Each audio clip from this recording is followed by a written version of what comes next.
Ako po yung director ng Kubli. Yung Kubli, ito yung isang atraksyon na napapanahon na tumatalakay sa mga taong nagkukubli o yung may mga tinatagong kababalaghan sa kanilang tunay na pagkatao sa mata ng mapanghusgang lipunan.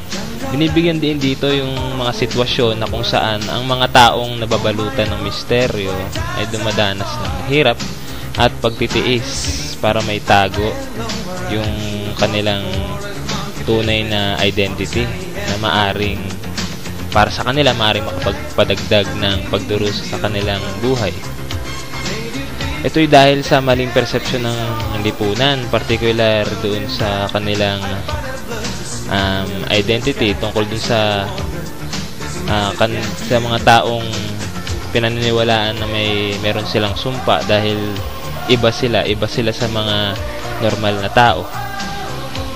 At saka ang layunin ng Kubli ang layunin ng atraksyong ito ay makapagmulat sa ating lahat tungkol sa mga taong nagkukubli sa liwanag ng kabihasnan at magsilbing instrumento ito upang magbigay ng kamalayan na hindi awa o hustisya ang kailangan ng mga taong ito, kundi ang pag-unawa at pagtanggap sa kung anuman ang kanilang piniling landas o yung daan na siyang kanilang tatahakin, at kung dapat natin silang tulungan na kumawala sa tanikala na gawa ng kanilang kapwa na tumututol sa kung ano ang kanilang pinaglalaban para sa sarili.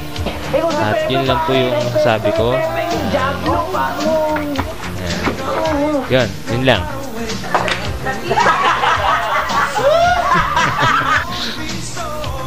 Lubas ka pre. Lubas ka. Ayan, sayaw pre. Ayan. Yeah, sige ba. Ayan.